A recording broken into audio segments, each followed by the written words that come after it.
Now let us understand the phenomena of heat transfer. The three mechanisms of heat transfer are by conduction, by convection, and by radiation. The conduction occurs within a body between two bodies. The convection depends on the motion of mass from one region of space to the other. Radiation is the heat transfer by electromagnetic radiation such as sunshine. They do not need matter to be present in the space between the bodies. So let us understand all the methods one by one in detail. So, starting with the heat transfer by conduction.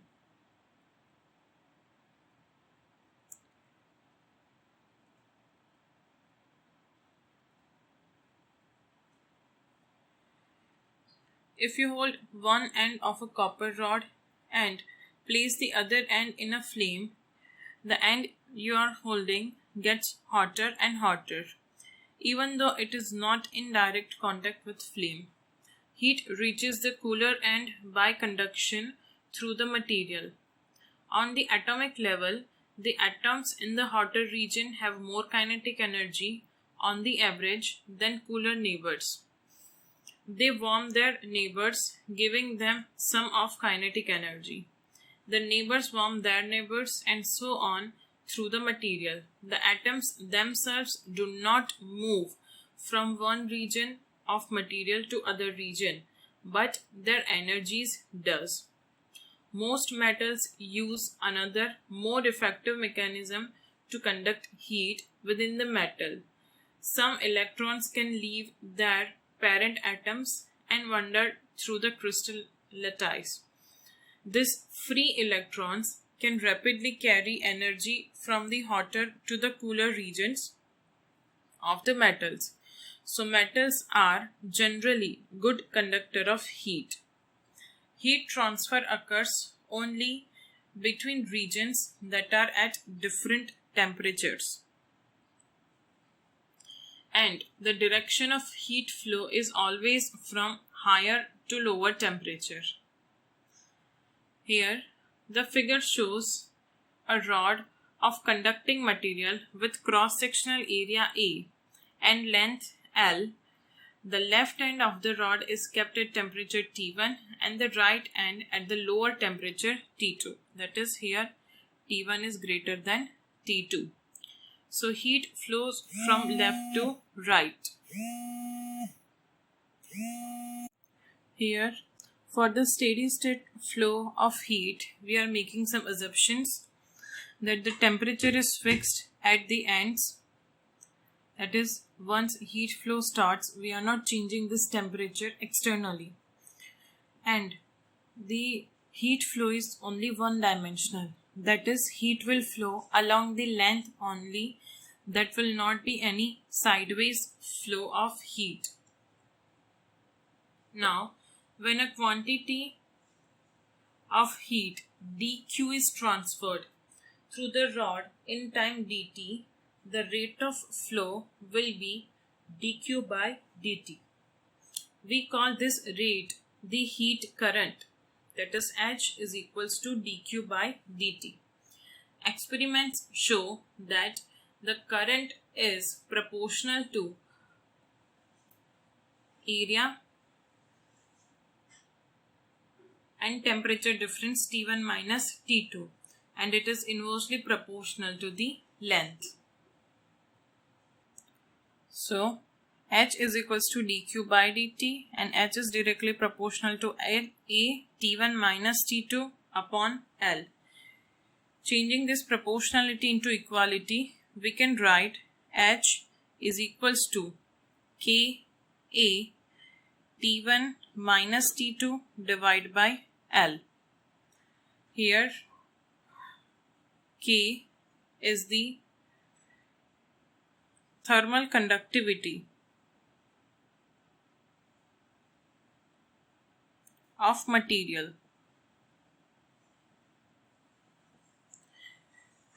It is the property of material, and the quantity T1 minus T2 divided by L, that is change in temperature per unit length, is called temperature gradient. The materials with large value of K are good conductors of heat, and materials with smaller value of K are bad conductors of heat.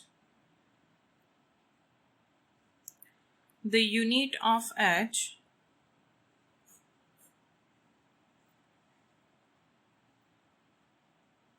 is energy per unit time, that is heat flow per unit time, that is watt, denoted by W, or joule per second.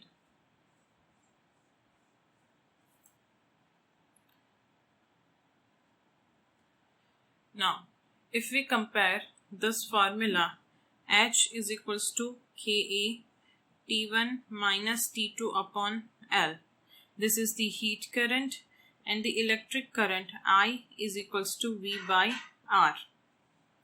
We can write this H is equals to T1 minus T2 divided by L divided by Ka.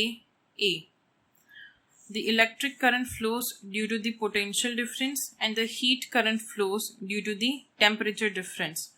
If this denominator is electric resistance, then this denominator will be the heat resistance. So R will be L upon Ka. The SI unit of R is Kelvin per watt. Now, same as the electrical resistance, let us see the combination of thermal resistance. First combination is series combination.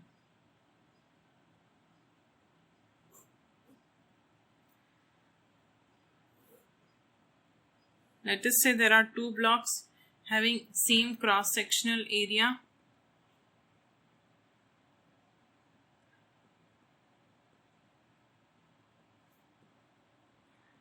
Having resistance R1 and R2, it is given that T1 is greater than T2. The heat current commonly will be T1 minus T2 upon R1 plus R2, and the equivalent resistance will be R1 plus R2, same like the electrical resistance. If they are connected in parallel,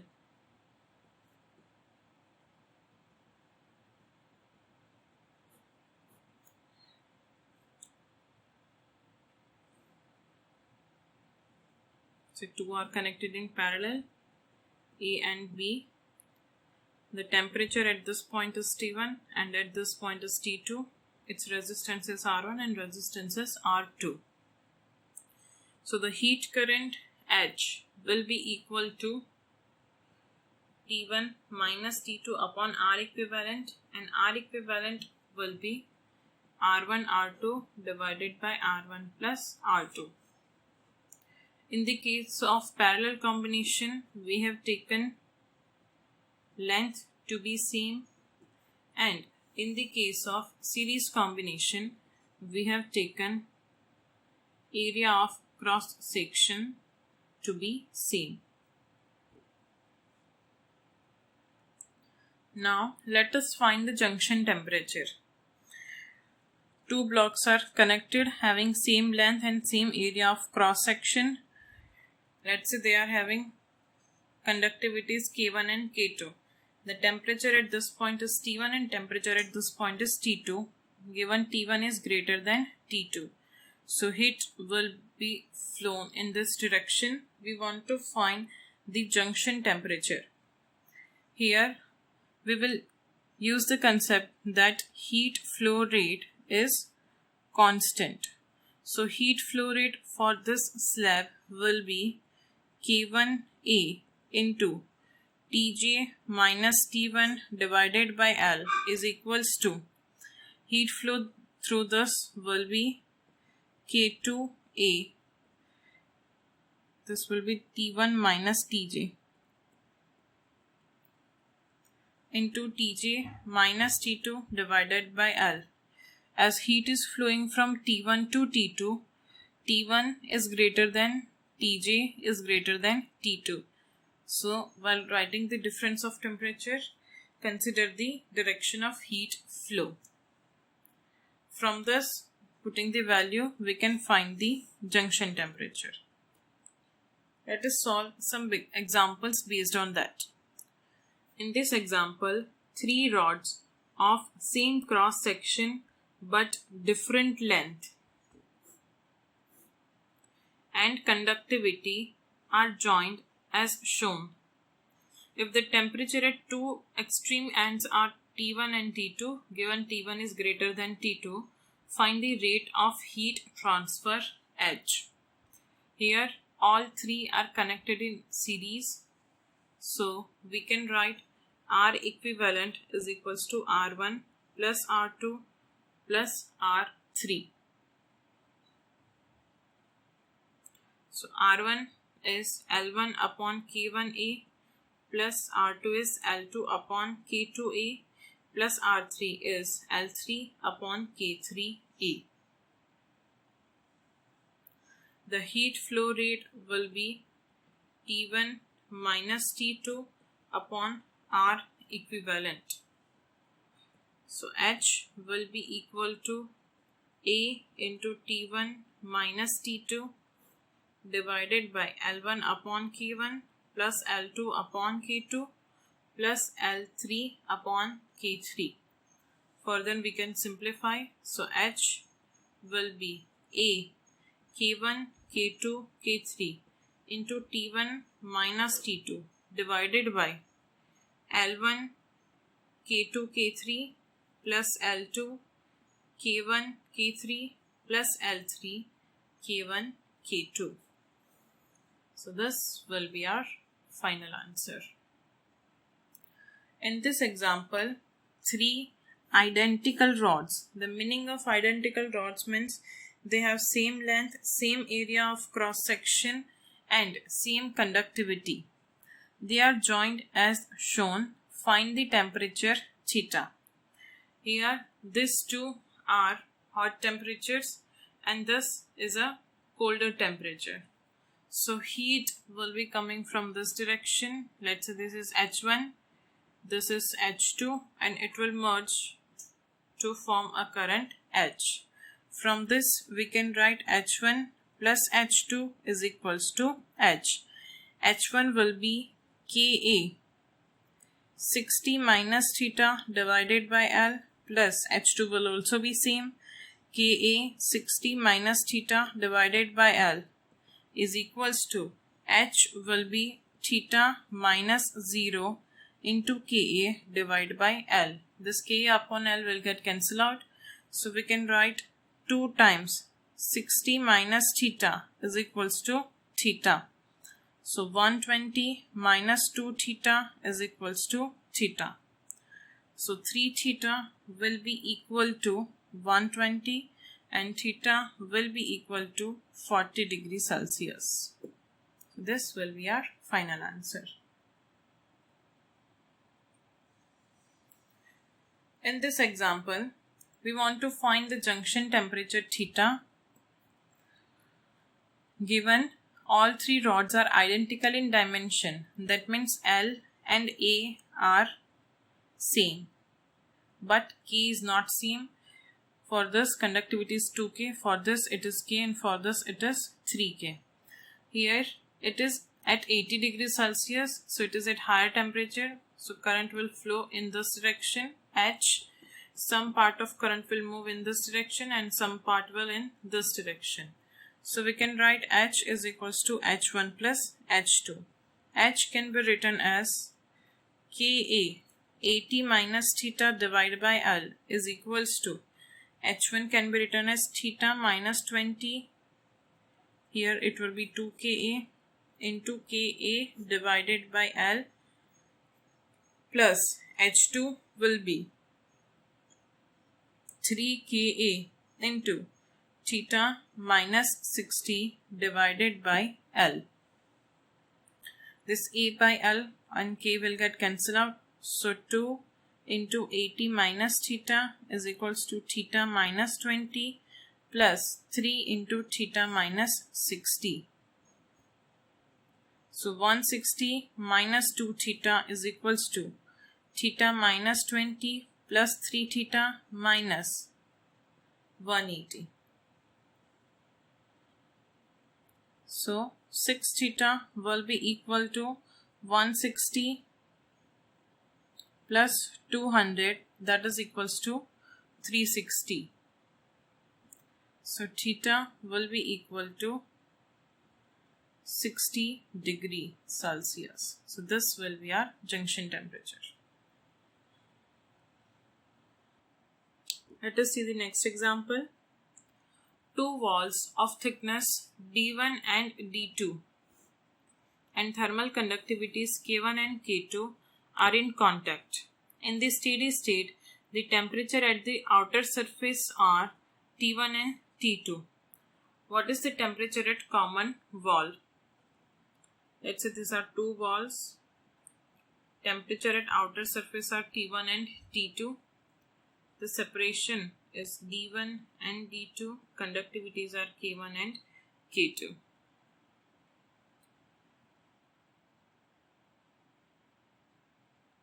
We want to find temperature T at the common wall.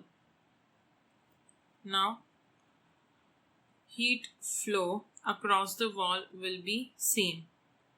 So we can write K1A upon D1 into T minus T1 is equals to K2A upon D2 into T2 minus T. So K1 T D2 minus K1 T1 D2 is equals to K2 T2 D1 minus K2 T D1. Simplifying this, we can write T is equals to K1 T1 D2 plus K2 T2 D1 divided by K1 D2 plus K2 D1. So this will be the temperature of the middle wall or the common wall. In this example, a cylinder of radius capital R is made of material of K1. It is surrounded by a cylindrical shell of inner radius R and outer radius 2R made of a material of thermal conductivity K2. The two ends of the combined system are maintained at two different temperatures. If there is no loss of heat energy across the cylindrical surface and the system is in steady state, then what is the thermal conductivity of the system? First, let us draw the diagram so that situation is clear. There is one cylinder of radius R and there is another cylinder which is hollow cylinder having inner radius R and outer radius 2R.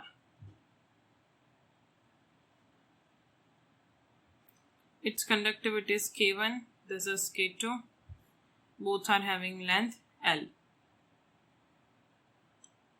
Now, R can be written as L upon Ka. We want to find the equivalent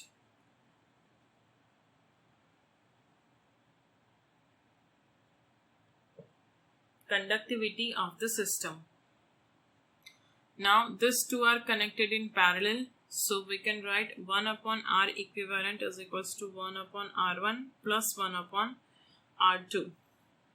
So R effective will be K effective into pi 2r whole square divided by L, this is the area, is equals to K1 pi r square plus K2 pi 4r square minus r square. This is for cylindrical shell, divided by L. Solving this, we will get K effective is equals to K1 plus 3K2 divided by 4. Let us solve the next example. In this case, we want to find the junction temperature. Here, heat will be coming from this two hot bodies and it will be going in this two. So heat entering, it will be equal to heat leaving, given all the rods are identical. So we can write 90 minus theta plus 60 minus theta is equals to theta minus 30 plus theta minus 0.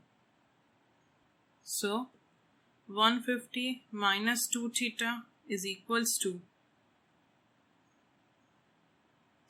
2 theta minus 30. So 180 is equals to 4 theta. So theta will be equal to 45 degrees Celsius. So this will be our answer. Now, based on the concept of heat transfer, let us understand the process of formation of ice on the surface of ponds or a lake. Here, let us see some variables. Here it is water is at 0 degrees Celsius. The outer atmosphere or the air is at minus theta degrees Celsius. The temperature of atmosphere is below 0 degree. That's why there will be a formation of ice on the layer. Let X be the thickness of ice at any time t. X plus dx, it is the thickness of ice at t plus dt time. Rho is the density of ice. L is the latent heat of fusion. K is the thermal conductivity of ice. Now, for formation of ice, this much layer will lose some energy, as comparatively water is hot body and air is cold body. There will be heat lost from water to atmosphere. So heat transfer from water to atmosphere through thickness of X will be equal to dq is equals to m into L, and dq by dt, that is heat flow rate, is equals to Ka into theta divided by X into 1. But dq is equals to ml, so we can write A dx into rho L, because mass is equals to density into volume. Volume is area into thickness. The additional thickness we want is dx into density into the L, that is latent heat of fusion, is equals to Ka theta by X into dt. So dx by dt will be equal to, this A will get cancelled out, K theta divided by X into rho into LF. Now, the rate of formation of ice is inversely proportional to the instantaneous thickness. So dt can be written as rho L divided by k theta x dx. Integrating both the side. So integration dt from 0 to t is equals to rho L, k theta are constant, integration from x1 to x2 dx. So t will be equal to rho L k theta into x2 square minus x1 square. So this will be the time taken for the formation of ice of thickness x2 from the thickness x1. x1 is the initial thickness and x2 is the final thickness. From this we can write t is directly proportional to x2 square minus x1 square.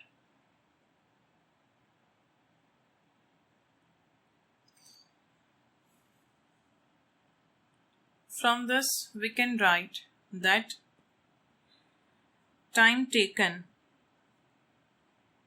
to double and triple the thickness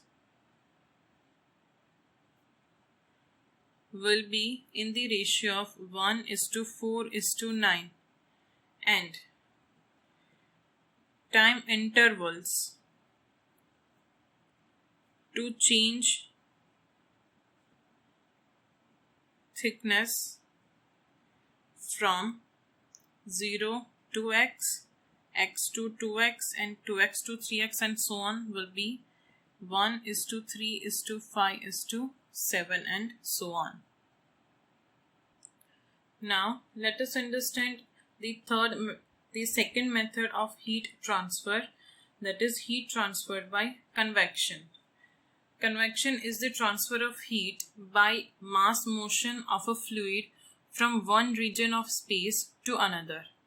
There are two types of convection. One is forced convection and another is free convection. In the forced convection, if the fluid is circulated by an external agent like a blower or pump, the convection process is known as forced convection. The most important mechanism for heat transfer within human body is the forced convection of blood, with the heart serving as a pump. The another day-to-day life example is when you are stirring the tea to decrease its temperature. This is also an example of forced convection. The free convection. If the flow is caused by difference in density due to thermal expansion, such as hot air rising, the process is called the natural convection or free convection. Free convection in the atmosphere plays an important role in determining the daily weather, and convection in the oceans is an important global heat transfer mechanism.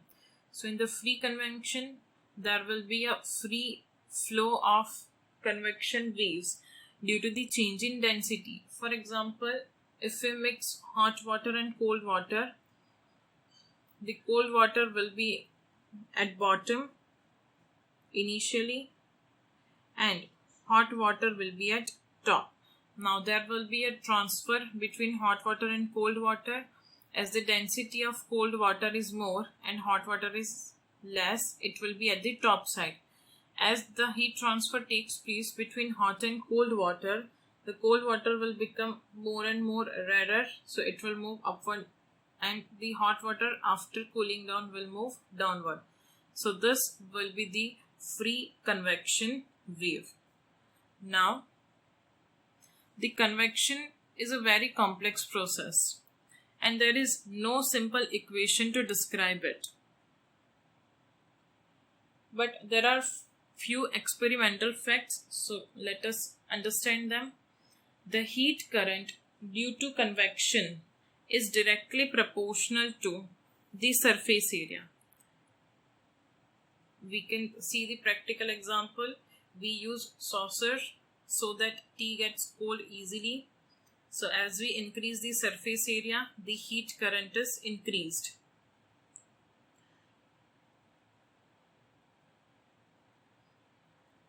The viscosity of the fluids show natural convection near a stationary surface, giving a surface film that on a vertical surface typically has about the same insulating values as 1.3 cm of plywood.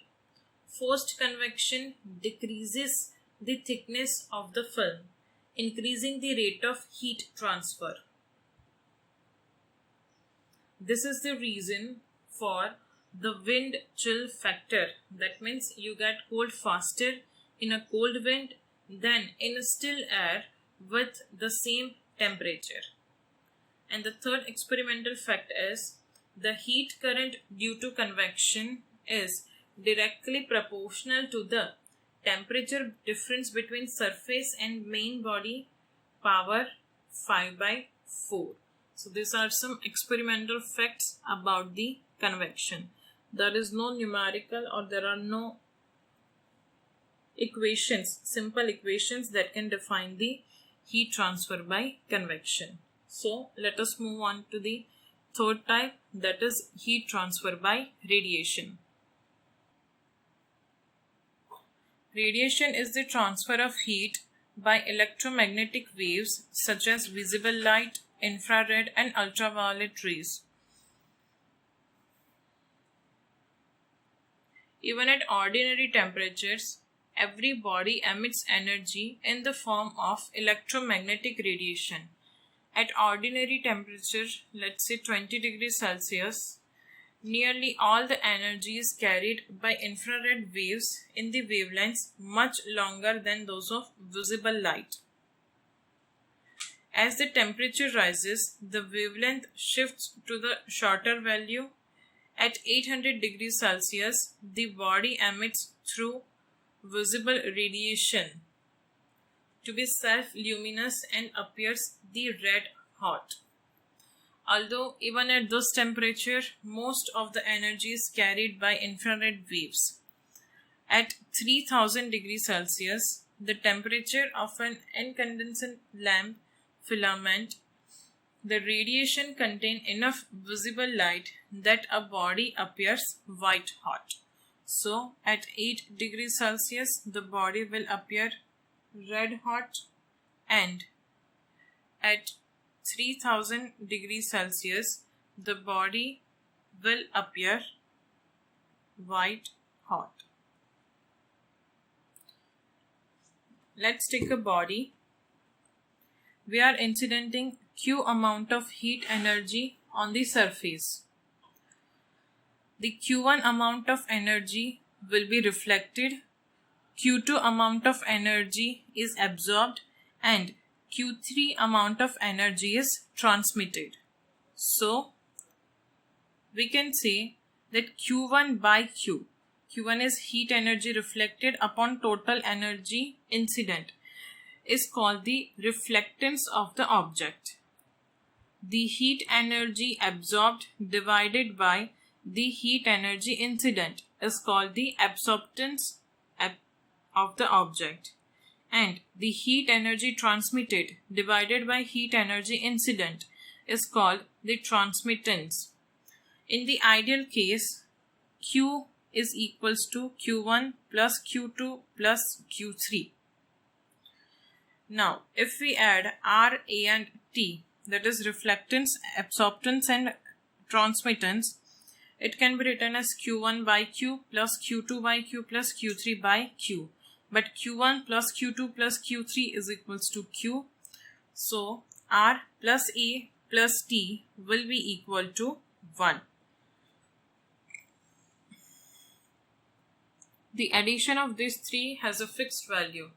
Thus, a good absorber, that means which has good absorptivity, will have very low reflectivity, and the good reflector, which has good reflectivity, will have very low absorptivity. So good absorbers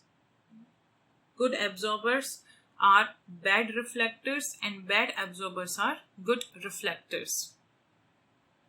Now let us understand the radiation by black body. A perfect black body is one which absorbs radiation of all wavelengths incident on it. Its absorptance is unity. So A is equals to 1 for perfectly black body. We know that the color of an opaque body depends upon the wavelength of radiation reflected by it. Since a black body reflects no wavelength, it appears black, whatever be the color of incident radiation. On the other hand, when such a body is heated, it emits radiation of all possible wavelengths. The radiation given out by a perfect black body is called a black body radiation. A black body does not mean its color is black, although a black colored body may come close to being a black body. For example, black bodies are Ferris black body and Sun. Let us see what is Ferris black body. The radiation inside an enclosure whose inner walls are maintained at a constant temperature has same properties as the black body radiation. From this whole energy is incident, the inner walls of this body are good reflectors, but their transmittivity is very bad. So once incident inside it, it will reflect it back inside only. So the energy will not come out from this hole. We have incident energy from the hole, but there is no reflection from this hole. All of the energy is absorbed from this hole. So this hole will behave as a black body, not this whole structure. Remember, just the hole will behave as a black body, because as we see out from the object, the energy that is incident from the hole is completely absorbed. So for us, this hole will behave like the black body. Now let us see the Wien's displacement law for the radiation. The figure shows the variation of spectral emissive powers, that is E lambda, of radiation from a black body versus wavelength at three different temperatures T1, T2 and T3. In the figure, lambda m1, lambda m2 and lambda m3 are the three wavelengths corresponding to maximum intensity at temperature T1, T2 and T3. So for given body, if temperature is T1, then radiation will be maximum at wavelength lambda 1. If temperature is T2, then radiation will be maximum at wavelength lambda 2. And if temperature is T3, then radiation will be maximum at temperature lambda 3. As the temperature increases, the wavelength corresponding to the highest intensity decreases. So we can say that temperature and wavelength are inversely proportional. So when give the law that lambda m into T is equals to constant. This is called the Wien's displacement law. Now let us see some important points about this graph. The total area under the curve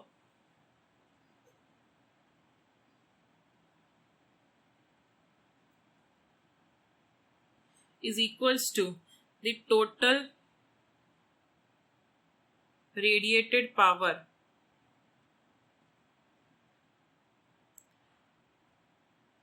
per unit area.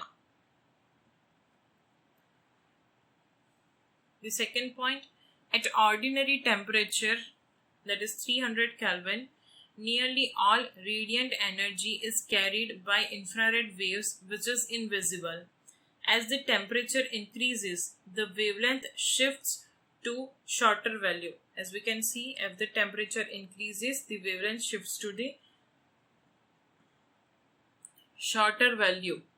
At around 1100 Kelvin, the radiation has good contribution from red. So for around 1100 Kelvin, the wavelength will be of red, and at around 3000 Kelvin, the radiation contains enough visible light, so it will appear white.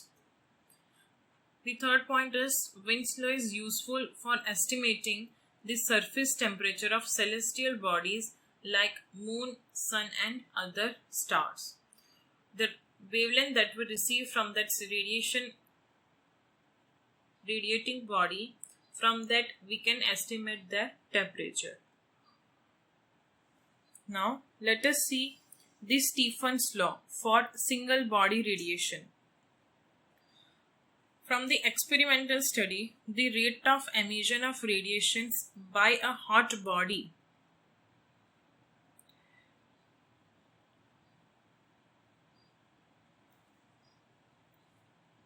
per unit area per second is directly proportional to the fourth power of its temperature, that is absolute temperature.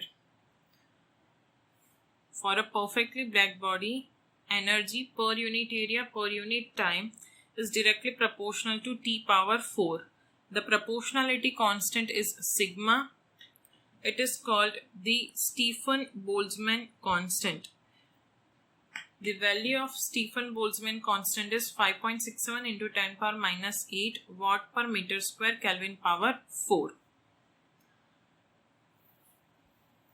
The rate of heat emission, that is heat energy per unit time. So we have to multiply this E with area. So heat energy per unit time will be E into A. That will be equal to sigma A T power 4. Here A is the outer surface area. This formula is for perfectly black body. Remember an important point, whether the radiating body is hollow or solid, it is the outer surface area only which comes into the formula. So for same radius, the hollow sphere and solid sphere will radiate same amount of energy per unit time. Now the perfectly black bodies are not realized practically. So for non-black bodies, the heat energy per unit area per unit time is given by sigma E A T power 4. For black body it was sigma A T power 4. For non-black body it is sigma E A into T power 4. We have multiplied this additional term E. This E is called emissivity. The range of value of E is from 0 to 1. The emissivity is defined as the emissive power of given body at absolute temperature T divided by the emissive power of identical black body at same temperature T. As these are the both ratio of power, the unit of E will be 0. So E is the unitless quantity. For black body, E will be equal to 1. Now, Stephen gave the law for single body. That means that this heat radiation is independent of the surrounding temperature. Then the Stephen-Boltzmann came into picture and they have considered the temperature of surrounding. If the surrounding temperature is T0, then, and it is given that T is greater than T0, then heat energy per unit time is given by sigma EA into T power 4 minus T0 power 4, where T0 is the temperature of atmosphere or temperature of surrounding. Now let us see the Newton's law of cooling. The rate of loss of heat of a body is directly proportional to the excess of temperature of body with respect to surrounding. That means rate of cooling of body, that is dt by dt. Here the negative sign indicates that the temperature is decreasing. dt by dt is directly proportional to T minus T naught. Here T is the temperature of body and T naught is the temperature of surrounding. As the difference decreases, then the rate of cooling will also decrease. Now, let us verify the Newton's law of cooling. This law is verified in an indirect way. It is assumed to be correct and the result so obtained is verified experimentally. As per the statement of the law, minus dq by dt is directly proportional to T minus T naught. So we can write minus dq by dt is equals to k T minus T naught, where k is the constant. But dq can be written as mc dt. So dq by dt is equals to mc dt by dt. So from these two equations we can write minus of mc dt by dt is equals to k T minus T naught. Mass of the object is constant, specific heat is constant, and k is also constant. So we can write dt upon T minus T naught is equals to minus of small k dt, where small k is equals to capital K divided by mc. Integrating both the side, we can write ln T minus T naught is equals to minus kt plus c. Here c is the constant of integration. In this equation represents the straight line. So the Newton's law of cooling to be true, the graph between ln T minus T naught and T should be a straight line.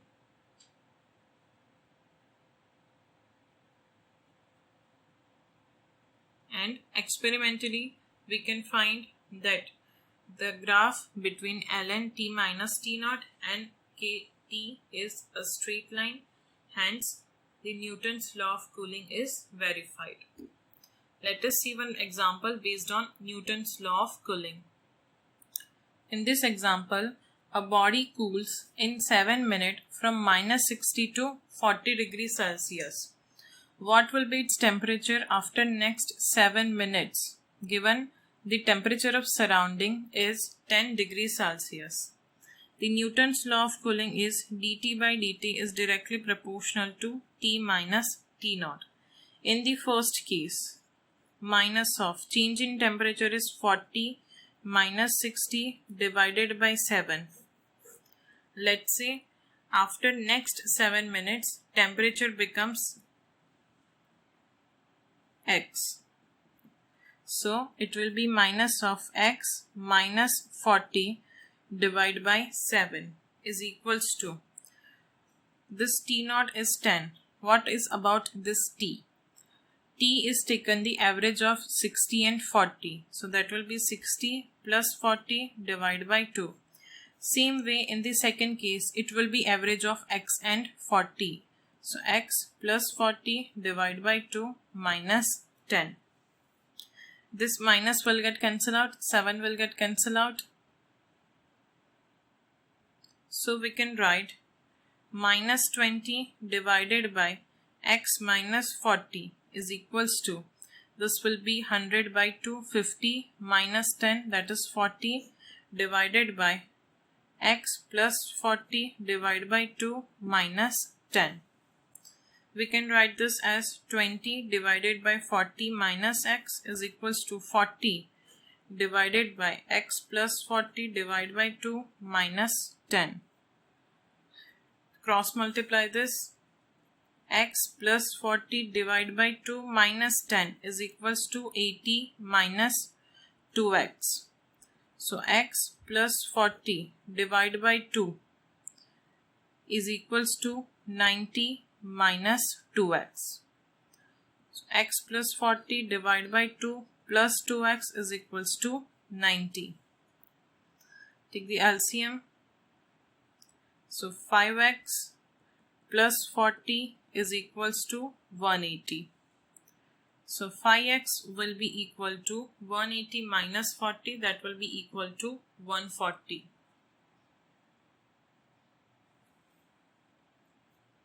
So x will be equal to 140 divided by 5.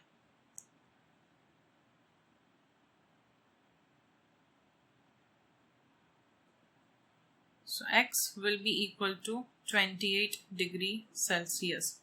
So after next 7 minutes, the temperature of the body will be 28 degrees Celsius. Here we can see that the initial temperature was 60 degree. In 7 minutes, the change in temperature is 20 degree.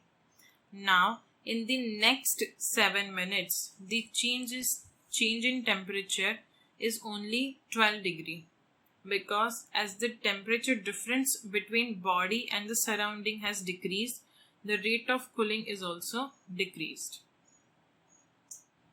Now, based on the knowledge of radiation, let us see the solar constant and the temperature of sun. The amount of radiant energy received by Earth.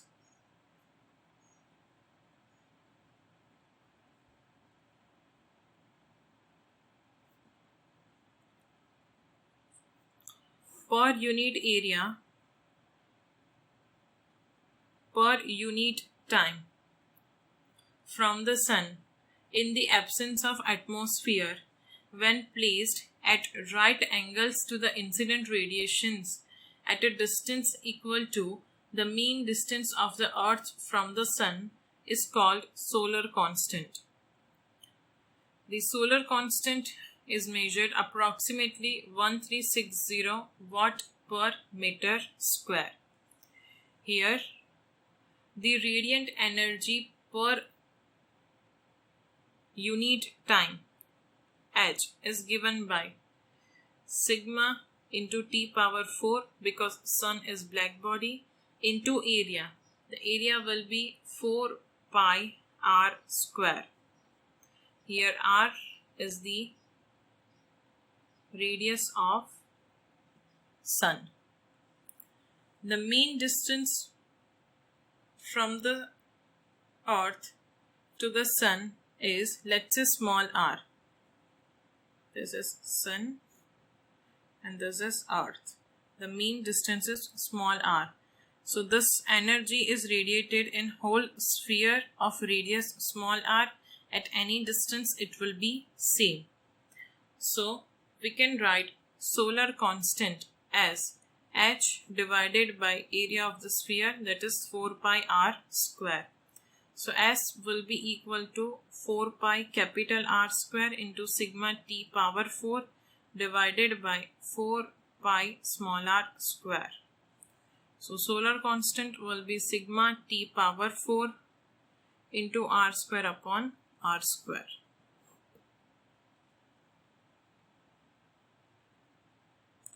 From this, we can find the temperature of the sun, that is T is equals to SR square divided by sigma capital R square whole power 1 by 4.